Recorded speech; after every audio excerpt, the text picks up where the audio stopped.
दोस्तों स्वागत है आपका आपके अपने चैनल दी एग्ज़ाम हेल्पर में। तो दोस्तों आज से हमने एक सीरीज चालू की है जिसके तहत हम डेली जो आपका एसएससी सीएचएसएल और एमटीएस और हवलदार का जो एग्ज़ाम होने वाला है उसके लिए डेली टॉप 25 जी के जीएस का सीरीज हमने चालू कर दी है, जो कि आपकी प्रीवियस ईयर की पेपर रहने वाले हैं, जो कि ऑथेंटिक आपके एग्ज़ाम में पूछे गए थे लास्ट ईयर के जो एग्ज़ाम हुए थे। ठीक है, और ऐसे ही प्रश्न बार बार जो एसएससी है वो रिपीट करता है। अगर आपका एग्ज़ाम है, आपने फॉर्म भरा है सीएचएसएल एमटीएस या हवलदार या एसिक एमटीएस या सीजीएल का भी, तो आपके लिए काफ़ी इंपॉर्टेंट दोस्तों होने वाला है। दोस्तों बता दूं, इसके पहले देखिए मैं एसएससी के लिए काफ़ी ज़्यादा वीडियो बना चुका हूं, जो आपका एमटीएस और हवलदार के पदों पर जो वैकेंसी निकली है, जैसे बेस्ट बुक कट ऑफ क्या है, पूरा नोटिफिकेशन, फॉर्म फिल कैसे करना है, सारी डिटेल, तो वो चैनल पर आपको वीडियो मिल जाएगी। लिंक नीचे डिस्क्रिप्शन में भी दे दूंगा, वहाँ से भी देख लीजिएगा। और इसके बाद दोस्तों हमारी जो सीरीज देखिए, हमने कल एक सीरीज स्टार्ट की थी जिसमें हमने जो भारत का भूगोल स्टार्ट किया है।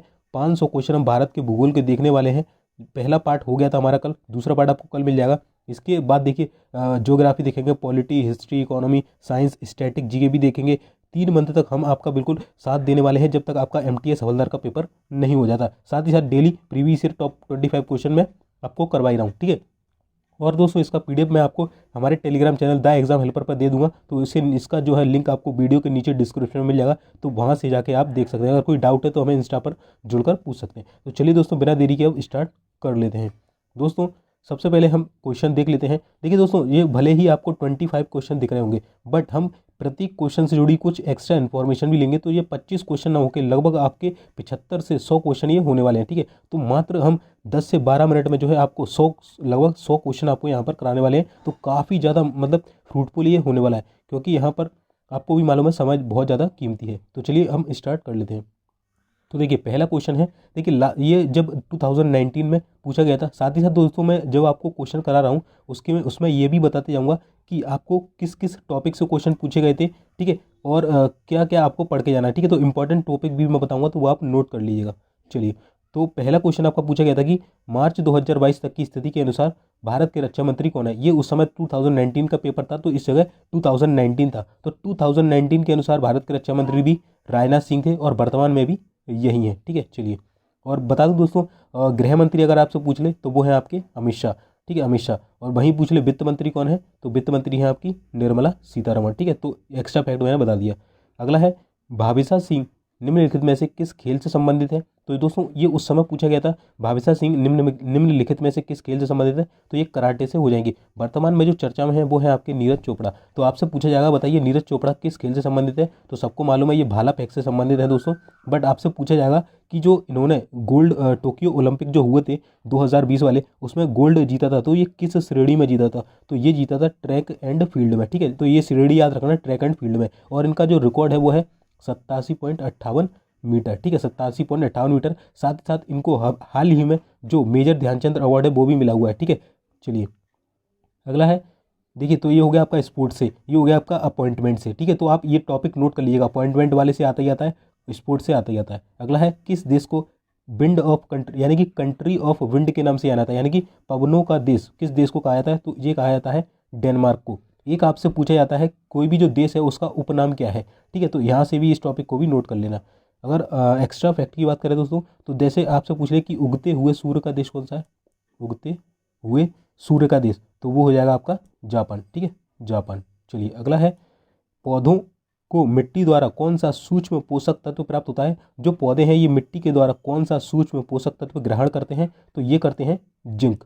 ठीक है, चलिए अगला है दोस्तों, रामसर अभिसमय। दोस्तों इस क्वेश्चन से पहले आपको बता दूं दोस्तों, अगर अभी तक आपने जो है टेक्स्ट बुक के मॉक टेस्ट नहीं परचेस किए हैं तो परचेस कर लिए दोस्तों, अभी उस पर एक ऑफर चला। चलिए मैं आपको दिखा, देखिए दोस्तों, अगर आप अभी परचेस करते हैं तो आपको जो 12 मंथ की वैलिडिटी वाला था वो 18 मंथ की वैलिडिटी मिल जाता है। साथ ही साथ एक आप आईपैड भी जीत सकते हैं, और ये 399 दिख रहा है। आप मेरा कूपन कोड डाल देंगे, ठीक है, ये वाला, तो आपको ये डिस्काउंट होकर मिल जाएगा। ठीक है, 350 या 340 का पड़ जाएगा। ठीक है, तो इसमें देखिए आपको क्या क्या मिल जाता है, एसएससी एमटीएस के सारे मॉक टेस्ट मिलते हैं, एसिक एमटीएस के, सीएचएसएल के। ठीक है, और जितने भी एग्जाम होते हैं ऑल इंडिया में 480 से ज़्यादा एग्जाम इसमें कवर होते हैं। देखिए एसएससी एमटीएस के लिए आपको इतना सारा इसमें कंटेंट दिखाई देता है, 119 previous year, 57 previous year, 16 full test. ठीक है, तो जाइए इसे परचेस कर लीजिए। देखिए इसमें टोटल 400 से 80 ज़्यादा एग्जाम कवर होते हैं, 36,000 से ज़्यादा मॉक टेस्ट मिल जाते हैं, 9,000 प्रीवियस ईयर पेपर मिलते हैं इसमें।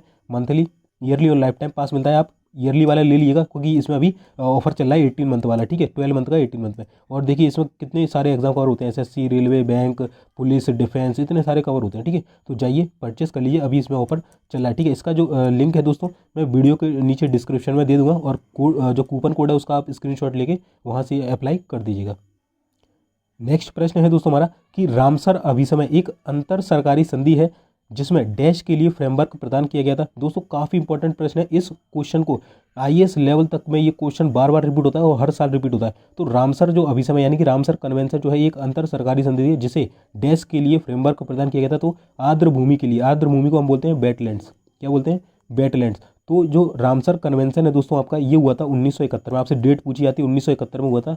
और जो रामसर क्या है, तो रामसर जो है ये ईरान का एक क्या है, शहर है, ठीक है। तो आपसे पूछे कि रामसर क्या है, तो ईरान का शहर है। 1971 में ये कन्वेंशन होता है, किसके लिए होता है, तो आर्द्र भूमियों के लिए जिसे हम वेटलैंड्स बोलते हैं।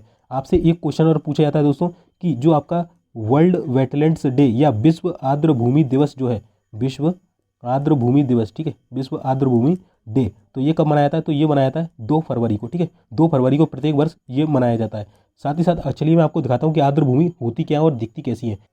तो दोस्तों जी होती है हमारी आर्द्र भूमि, कोई भी समुद्री जगह पर जो स्थान होता है या कोई दलदली क्षेत्र होता है तो उसको हम बोलते हैं आर्द्र भूमि। देखिए समुद्र है, यहाँ पर थोड़ी दलदल भूमि है, तो इस चीज़ को बोलते हैं आर्द्र भूमि। दोस्तों इसको सुरक्षित रखा जाता है। वर्तमान में आपसे पूछा जाएगा कि बताइए भारत में वर्तमान में कितनी रामसर साइट है, क्योंकि अभी लेटेस्ट अपडेट हुई है। तो टोटल रामसर साइट ये दोस्तों आप टेलीग्राम ज्वाइन कर लेना, ये पिक मैं उसमें डाल दूंगा, ठीक है, तो वहाँ से आपको डाटा मिल जाएगा, ये ऑफिशियल डाटा। देखिए वर्तमान में पूछे तो वर्तमान में टोटल 49 जो है आपकी रामसर साइट है। 2 अभी जुड़ी थी, एक है खिजाड़िया वाइल्ड लाइफ सेंचुरी जो कि उत्तर प्रदेश में, दूसरी जुड़ी थी खिजाड़िया आपका गुजरात में, खिजाड़िया गुजरात में है, और जो बखीरा वाइल्ड लाइफ सेंचुरी है ये आपका है उत्तर प्रदेश में, ठीक है। तो ये अभी लेटेस्ट जुड़ी थी। अगर आपको देखिए पूरी लिस्ट चाहिए कि कौन सी पहले जुड़ी थी कौन सी बाद में, तो देखिए सबसे पहले जो ऐड हुई थी वो हुई थी आपकी, देखिए यहाँ पर नहीं है, ये यहीं पर है, ठीक है। सबसे पहले देखिए यहाँ पर लिखा होगा आपको, सबसे पहले जो हुआ था वो हुआ था केवलादेव नेशनल पार्क, ठीक है, और जो कि चिल्का झील है, चिल्का लीक, और ये दोनों 1981 में पहले रामसर साइट थे भारत के, ठीक है। तो आपसे पूछा जाता है पहली कौन सी थी, और ये पूरी लिस्ट है कि किस किस राज्य में कौन सी है और कब कब ऐड हुई थी, ठीक है। तो आप इसको पूरी ले लीजिएगा, ये मैं पूरा जो है इसका स्क्रीनशॉट ले लीजिए, और साथ ही साथ मैं आपको टेलीग्राम पर भी दे दूंगा, तो उसको ज्वाइन कर लीजिए। चलिए तो दोस्तों आई होप आपको समझ में आ गया होगा रामसर साइट्स क्या होती हैं, कैसे क्या चीज़ें होती हैं, पूरा डिटेल बता दिया, क्योंकि ये क्वेश्चन काफ़ी ज़्यादा इंपॉर्टेंट है, इसलिए मैंने इसको डिटेल में बताया आपको। चलिए अगला है गुजरात के सोमनाथ मंदिर पर किसने हमला किया था। तो दोस्तों जो गुजरात का सोमनाथ मंदिर है हमारा, इस पर महमूद गजनबी के द्वारा हमला किया गया था। और कब किया गया था, ये किया गया था सन 1025 में, 1025 ईस्वी में किया गया था। और अगर बात करें कि सोमनाथ मंदिर इस पर टोटल कितनी बार आक्रमण हुआ था, टोटल हुआ था 17 बार, और जो सबसे चर्चित था वो था 1025 का महमूद गजनबी वाला, ठीक है। तो याद रखिएगा दोनों फैक्ट। अगला है नवपाषाण स्थल दाउजली हैंडिंग कहाँ स्थित है। तो दोस्तों नवपाषाण जो स्थल है दाउजली हैंडिंग ये असम में स्थित है। तो देखिए 2 आपसे क्वेश्चन पूछे हिस्ट्री के, तो हिस्ट्री से भी आपके क्वेश्चन पूछे जाते हैं। अगला है देखिए साइंस आ गया, साइंस के भी दूसरा क्वेश्चन है, पहला बताया था मैंने जिंक वाला, ठीक है। तो ये क्वेश्चन है सार्वभौमिक गुरुत्वाकर्षण स्थिरांक जी का मान सबसे पहले प्रायोगिक रूप से निर्धारित करने वाला व्यक्ति कौन थे। तो सार्वभौमिक गुरुत्वाकर्षण स्थिरांक जी का मान सबसे पहले प्रायोगिक रूप से निर्धारित करने वाले जो व्यक्ति थे वो थे हेनरी कैवेंडस, और आपने इनका नाम सुना होगा, इन्होंने ही हाइड्रोजन की खोज की थी, ठीक है। हाइड्रोजन की खोज किसने की थी, हेनरी कैवेंडस ने। चलिए अगला है भारतीय संविधान के, तो देखिए पॉलिटी भी आ गया आपका, तो ये आप टॉपिक नोट करते चलिए कहाँ कहाँ से क्वेश्चन पूछता है, ठीक है। तो भारतीय संविधान के किस भाग में भारत के केंद्र शासित प्रदेशों के बारे में प्रावधान है। तो दोस्तों जो आपका भाग 8 है, जो भाग 8 है उसमें भारत के केंद्र शासित प्रदेशों के बारे में उल्लेख है। वहीं हम देखें भाग 1 में क्या है, तो भाग 1 में आपका है जो राज्य है, राज्य और केंद्र शासित प्रदेशों के बारे में बताया कि कितने कितने हैं, ठीक है। और दूसरा भाग है आपका नागरिकता से, और तीसरा आपका जो है वो है आपका मौलिक कर्तव्य से, ठीक है, मौलिक कर्तव्य से। चौथा आपका है नीति निदेशक तत्व से, नीति निदेशक तत्व से। पांचवा है केंद्र से, छठवां है राज्य से, सातवां को कैंसिल किया गया है, और आठवां मैंने बता ही दिया। चलिए अगला है कौन सा ट्रॉफी या कप ब्रिज खेल से संबंधित है। तो ऐसी कौन सी ट्रॉफी या कप है जो ब्रिज खेल से संबंधित है, तो वो है आपका होलकर ट्रॉफी। तो देखिए ये हमारा स्पोर्ट्स से दूसरा क्वेश्चन है, तो स्पोर्ट्स से आपके काफ़ी ज़्यादा क्वेश्चन पूछे जाते हैं, तो स्पोर्ट्स वाले सेक्शन को अच्छे से करके जाइएगा। चलिए अगला है भूता गीत किस भारतीय राज्य से संबंधित है। तो दोस्तों जो भूता गीत है ये आपका होता है केरल में। तो देखिए यहाँ पर जो लोकगीत वगैरह होते हैं या जो आपके लोक कला होती है, वहाँ से भी 1 से 2 क्वेश्चन डेफिनेटली आपको हर शिफ्ट में मिलेंगे। तो ये टॉपिक भी आपको पढ़ के जाना है, ठीक है। तो ये भूता गीत कहाँ होता है? केरल में। अगर बात करें केरल के जो शास्त्रीय नृत्य हैं, कौन से शास्त्रीय नृत्य, वो हैं आपके, एक तो है आपका मोहिनी अट्टम, ठीक है, मोहिनी अट्टम, और दूसरा है आपका कथकली, ठीक है, कथकली। दोनों याद रखिएगा, काफ़ी पूछे जाते हैं, ठीक है। चलिए अगला है, हरित क्रांति का संबंध किससे है? तो हरित क्रांति के जो संबंध है सबको मालूम है गेहूं के उत्पादन से है। वहीं आपसे पूछ ले कि श्वेत क्रांति का संबंध किससे है? श्वेत क्रांति, तो ये हो जाएगा आपका दुग्ध उत्पादन से, ठीक है। चलिए नेक्स्ट है दोस्तों, भारतीय संविधान की प्रारूप समिति में कितने सदस्य थे? तो जो भारतीय संविधान की प्रारूप समिति थी उसमें जो टोटल मेंबर थे वो थे 7। अब आपसे पूछा जाता है कि जो प्रारूप समिति थी इसके अध्यक्ष कौन थे? तो वो थे भीमराव अम्बेडकर, ठीक है। तो भीमराव अम्बेडकर जी जो थे इनके कौन थे? भारतीय जो प्रारूप समिति है उसके अध्यक्ष थे, ठीक है। चलिए अगला है, किस मिट्टी को खादर कहते हैं? तो जो आपकी नई जलोढ़ मृदा होती है ना, उस मिट्टी को हम खादर मिट्टी कहते हैं। अगर आपसे पूछे कि पुरानी मिट्टी किसे कहते हैं, तो जो बांगर मिट्टी होती है इसे हम बोलते हैं पुरानी जलोढ़ मृदा, ठीक है। पुरानी जलोढ़ मृदा जो होती है वो होती है आपकी बांगर, और जो नई होती है उसको बोलते हैं खादर, ठीक है। तो बांगर से ऐसे याद रखना कि बंगार वाले को बेच देते हैं तो पुरानी हो जाएगी, ठीक है। चलिए अगला है दोस्तों, वीडियो आपको अच्छा लग रहा हो तो चैनल को एक बार जरूर सब्सक्राइब कर लेना और वीडियो को लाइक कर देना। हम बिल्कुल आपके सिलेक्शन तक आपका बिल्कुल साथ देने वाले हैं। चलिए अगला है, भागीरथी नदी किस नदी का प्रमुख स्रोत है? तो दोस्तों जो भागीरथी नदी है आपका ये गंगा नदी का प्रमुख स्रोत है, और जो भागीरथी नदी है ये बंगाल में बहती है, और इसी नदी के तट पर जो भागीरथी नदी है इसी तट के पर प्लासी का युद्ध हुआ था। प्लासी का युद्ध कब हुआ था दोस्तों? 1757 में हुआ था। आपसे डेट पूछी जाती है, ठीक है, जून 1757। किस किस के बीच हुआ था? सिराज उद्दौला और रॉबर्ट क्लाइव के बीच। चलिए अगला है, आनंद मठ के रचयिता कौन है? तो दोस्तों जो आनंद मठ पुस्तक है इसके जो रचयिता हैं वो है बंकिम चंद्र चट्टोपाध्याय। आपसे पूछा जाता है कि बताइए वंदे मातरम जो गीत है, वंदे मातरम गीत, ठीक है, वंदे मातरम गीत जो है ये किस पुस्तक से लिया गया है? तो आनंद मठ से लिया गया है, और इसके रचयिता कौन है? बंकिम चंद्र चट्टोपाध्याय। चलिए अगला है, मिंजर मेला। देखिए फिर से आ गया, एक लोकगीत हो गए, लोक कला हो गई, या कोई भी मेला हो गया, ठीक है, या कोई उत्सव हो गया, तो इससे यानी कि पूरा लोकगीत वाला जो होता है उससे 1 से 2 क्वेश्चन मिलते हैं। तो देखिए दूसरा क्वेश्चन है, ठीक है। और आपका बुक, देखिए ये वाला टॉपिक कौन सा था? ऊपर वाला आपका बुक वाला टॉपिक था, ठीक है। तो बुक से भी आपको 1 से 2 क्वेश्चन हर शिफ्ट में देखने को मिलते हैं, ठीक है। तो नोट कर लेना। मिंजर मेला निम्नलिखित में से किस राज्य का लोकप्रिय मेला है? तो दोस्तों जो मिंजर मेला है ये आपका हिमाचल प्रदेश का लोकप्रिय मेला है। दोस्तों प्रीवियस ईयर के ये क्वेश्चन आपके लिए काफ़ी ज़्यादा हेल्पफुल रहने वाले हैं, क्योंकि आपका एसएससी जो है ये बार बार इन्हीं क्वेश्चन को जो है रिपीट करता है। तो वीडियो को पूरा ध्यान से देखिएगा दोस्तों, और बिल्कुल चैनल को सब्सक्राइब करके रख लीजिए। अगला है, निम्न में से कौन सा राष्ट्रीयकृत बैंक नहीं है, यानी कि नेशनलाइज बैंक नहीं है? तो आपको 4 ऑप्शन इस प्रकार से दिए गए थे, देना बैंक, पंजाब नेशनल बैंक और इलाहाबाद बैंक, और एक था ऑप्शन बंधन बैंक। तो बंधन बैंक आपका हो जाएगा राइट आंसर। बाकी देना बैंक जो है आपका राष्ट्रीय बैंक है, पंजाब भी राष्ट्रीय है और इलाहाबाद भी।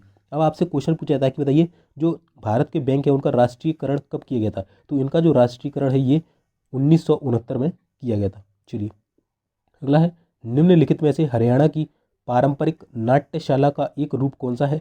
तो दोस्तों देखिए तीसरा क्वेश्चन है ये आपका तीसरा हो गया लोकगीत और लोक कला वाले से। तो निम्नलिखित में से हरियाणा की जो पारंपरिक नाट्यशाला का एक रूप है वो है आपका स्वांग। आपसे पूछा था कि स्वांग जो नृत्य है ये कहाँ का फेमस नृत्य है? तो हरियाणा का नृत्य है। चलिए अगला है, वर्तमान की स्थिति के अनुसार जो नोकिया के सीईओ हैं वो कौन है? तो दोस्तों ये उस समय पूछा गया था 2019 में, उस समय थे राजीव सूरी। अब मैंने इसको चेंज कर दिया वर्तमान की स्थिति के अनुसार, तो वर्तमान में है पेक्का लुंडमार्क। दोस्तों बता दूं, देखिए ये अपॉइंटमेंट से दूसरा क्वेश्चन है, ठीक है। तो अपॉइंटमेंट आपको काफ़ी अच्छे से करके जाना है।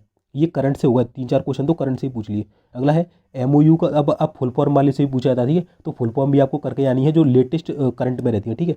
चलिए अगला है, एमओयू का पूर्ण रूप क्या होता है? तो एमओयू का जो पूर्ण रूप होता है दोस्तों वो होता है आपका मेमोरेंडम ऑफ अंडरस्टैंडिंग, ठीक है। तो मेमोरेंडम ऑफ अंडरस्टैंडिंग जो है ये आपका एमओयू का पूर्ण रूप होता है।